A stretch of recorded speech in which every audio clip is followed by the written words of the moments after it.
اللهم صل على محمد وعلى آل محمد كما صليت على إبراهيم وعلى آل إبراهيم إنك حميد مجيد.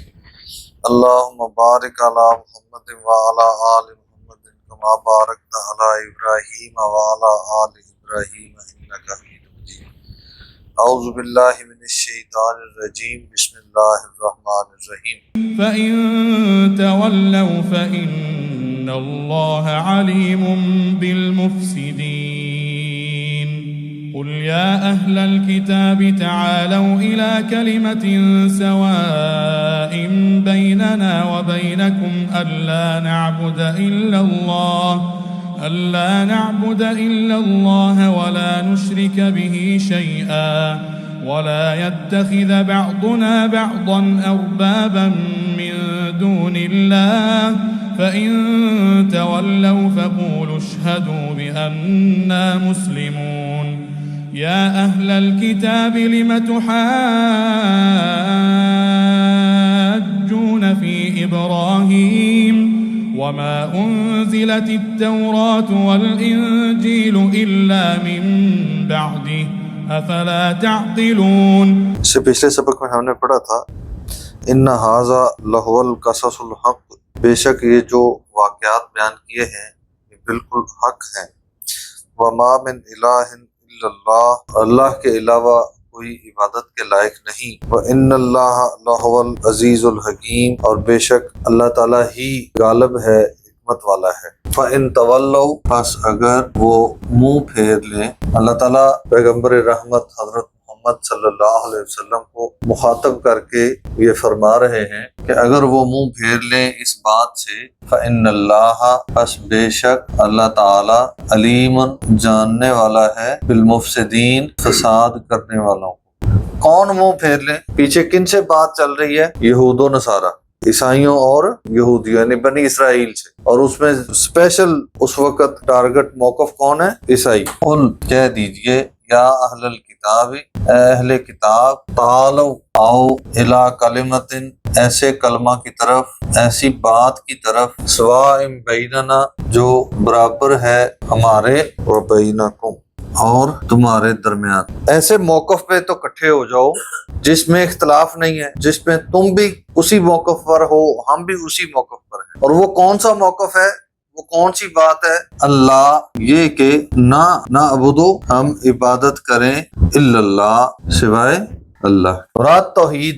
اب زبانی طور پہ توحید کا کون انکاری ہو سکتا ہے؟ زبانی طور پہ توحید سے کوئی انکار کر سکتا ہے؟ ایون بنی اسرائیل میں سے یہودی یا عیسائی وہ توحید سے زبانی انکار کر سکتے. تو اسی بات کی دعوت اللہ تعالیٰ نے فرمایا اپنے پیغمبر کو کہ ان کو کہیں کہ جس بات کا تم دعویٰ کرتے ہو کہ اللہ ایک ہے، اس پہ ہی ہم اکٹھے ہو جائیں. آؤ، ولا نشرک بہ شیئا، اور نہ ہم شریک ٹھہرائیں، بہی، اس کے ساتھ، شیئا، کسی کو بھی.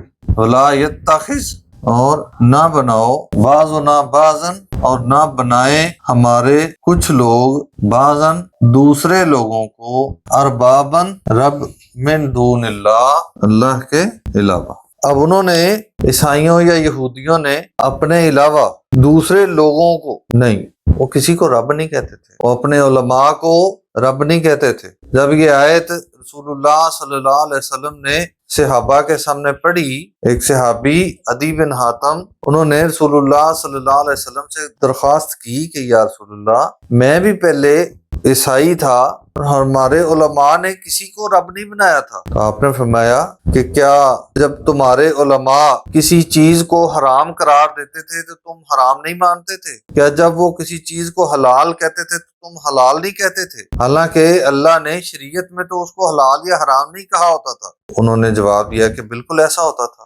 تو آپ نے فرمایا یہی تو رب بنانا ہے کہ اللہ کی طرف سے جو نازل کردہ شریعت ہے اس سے ہٹ کے وہ جو بھی آپ کو کہتے تھے آپ مان لیتے تھے. تو یہ فیصلہ کرنا کہ کیا حلال ہے کیا حرام ہے، یہ کس کا کام ہے؟ اللہ کا. تو وہ کام جب علماء کر رہے تھے اور آپ ان کو مان رہے تھے تو یہی رب بنانا ہے. جو لوگ کہتے ہیں آپ نے مسئلہ بیان کر دیا، اس میں سوال نہیں ہے، ہاں جی، ان کا رویہ انہی یا دوسرا آدموں جیسا ہے، بالکل ایسا یہ ہے. اپنے آپ کو اسی درجے میں فائز کرنا چاہتا ہے. فَإِن تَوَلَّوْا، پس اگر وہ منہ پھیر لیں، فَقُولُوا، بس کہہ دیجئے اشہدو گواہ ہو جاؤ بِأَنَّا مسلمون، یہ کہ ہم فرما بردار ہیں۔ اگر وہ نہیں مانتے تو نہ مانے، ان کو کہہ دو کہ تم نہیں مانتے نہ مانو، ہم فرما بردار ہیں کس کے؟ اللہ کے۔ یا اہل الکتاب، اے اہل کتاب، لما تحاجون، کیوں تم جھگڑا کرتے ہو، فی ابراہیم، ابراہیم علیہ السلام کے بارے میں، وما، اور نہیں، انزلت، نازل ہوئی، التورات، تورات، والانجیل، اور انجیل، الا من بعدہ، مگر اس کے بعد۔ عیسائی کہتے تھے کہ ابراہیم علیہ السلام عیسائی تھے، اور یہودی کہتے تھے کہ ابراہیم علیہ السلام یہودی تھے۔ تو اللہ تعالیٰ فرما رہے ہیں کہ تم کیوں جھگڑا کر رہے ہو؟ یہ کیسی عقل سے پیدل بات کہ ابراہیم علیہ السلام کے بعد عیسائی مذہب آیا، ابراہیم علیہ السلام کے بعد یہودی مذہب آیا۔ یہودی مذہب کی بنیاد کیا ہے؟ یہودی مذہب کی بنیاد تو موسیٰ علیہ السلام، اور ان پر نازل کون سی کتاب ہوئی؟ تورات۔ تورات بنیاد بنی یہودیت کی، اور انجیل بنیاد بنی عیسائیت کی۔ تو ابراہیم علیہ السلام جو اس سے بہت پہلے گزر چکے تھے، وہ یہودی کیسے ہو گئے اور عیسائی کیسے ہو گئے؟ ہے نا عقل سے فارغ۔ تو اللہ تعالیٰ فرما رہے ہیں کہ تم کیوں جھگڑا کر رہے ہو؟ یہ بحث بنتی ہی نہیں ہے۔ افلا تعقلون، کیا تم عقل نہیں رکھتے کہ سمجھنے کی کوشش نہیں کرتے؟ یہ ایسا اسلوب ہے جس طرح اللہ تعالیٰ نے لاجیکلی یہ بات اہل کتاب کو سمجھائی ہے، اسی طرح لاجیکلی آپ آج کوئی مسئلہ سمجھاتے ہیں تو اس کے بعد آپ پر فتویٰ کیا لگتا ہے کہ یہ گستاخ ہے۔ اللہ تعالیٰ سمجھنے اور عمل کرنے کی توفیق عطا فرمائے۔